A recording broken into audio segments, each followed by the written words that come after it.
50% 이상의 과반수의 채권을 가진 채권자가 워크아웃은 할 수가 없습니다.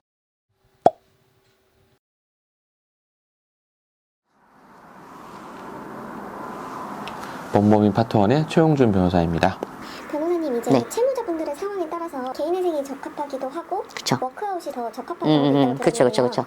워크아웃 조건이 되지 않아서 오히려 개인회생을 해야만 하는 경우도 있다고 하던데 어떤 경우들이 있을까요? 네, 사실 이제 워크아웃이 간단하긴 해요. 그 비용도 적게 들고 본인이 직접 신용회복위원회에다가 신청을 하면 거기서 안내되는 절차만 충족하면 되는 간편한 점이 분명히 있긴 한데 워크아웃을 바로 하기 어려운 분들도 분명히 계세요. 그래서 이런 경우에는 개인회생을 하시는 것이 좀 더 맞다, 그런 것들이 분명히 사례가 있거든요. 그러한 어떤 조건들을 제가 하나씩 간단히 말씀드리면, 먼저 워크아웃은 연체가 90일 이상 있어야 돼요. 쉽게 말하면 내가 카드값이 전체 채무다라고 생각하면 카드 연체가 3개월 이상 돼야 되는 거예요. 근데 이제 그게 일부러 연체된 기간을 계속 유지한다는 것도 사실 만만치 않은 일이긴 해요. 그래서 도촉도 날라오고 할 수 있고, 이런 연체를 90일 이상 유지해야 되는데 도저히 이 90일 동안 연체된 생활을 버티기 힘들다라고 하면 사실 워크아웃은 조금 어렵게 되겠죠. 그 다음에 두 번째는 총 채무액이라는 게 있어요. 네.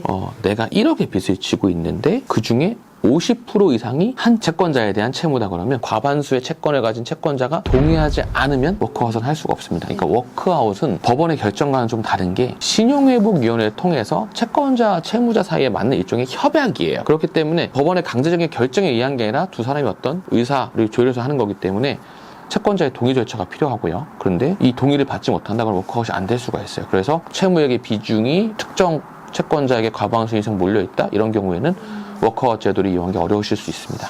그리고 차량 유지비, 예를 들어서 내가 영업 활동을 하는데 어떤 영업용 차량이 반드시 필요하다. 사실 차량 유지비라는 게 차량 담보대출 상환금도 있을 수 있고 할부금도 있을 수 있고 리스비도 있을 수 있는데 이런 비용이 50만 원 이상 넘어가면 워크아웃으로는 되기 힘들 수 있어요. 그 다음에 체납 세금이나 개인 채무가 있는 경우예요. 워크아웃은 아까 제가 조금 전에 협약이라는 말씀을 드렸는데 이 신용회복위원회에 소위 말하는 일종의 등록 같은 게 돼 있는 채권자와 사이에서만 될 수 있어요. 그래서 세금 체납이나 또는 개인 채무자라는 건 당연히 일반 개개인이 신용회복위원회랑 협약 관계가 있을 수 없는 거잖아요.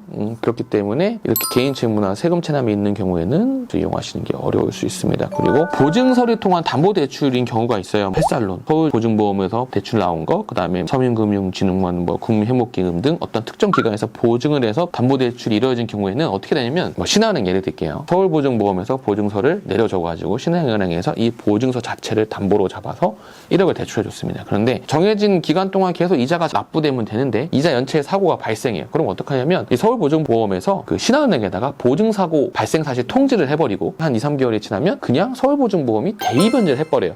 즉 구상채무자가 돼버리는 거죠. 이런 경우가 발생할 경우에는 또 워크아웃을 이용하는 게 좀 어려울 수 있습니다. 그래서 지금 대략 한 5가지 정도 말씀드렸는데 워크아웃과 개인회생 두 가지 중에 고민하시고 계신 분이 계신다면 이러한 점들을 한번 유의해 보시는 것이 좋을 것 같습니다.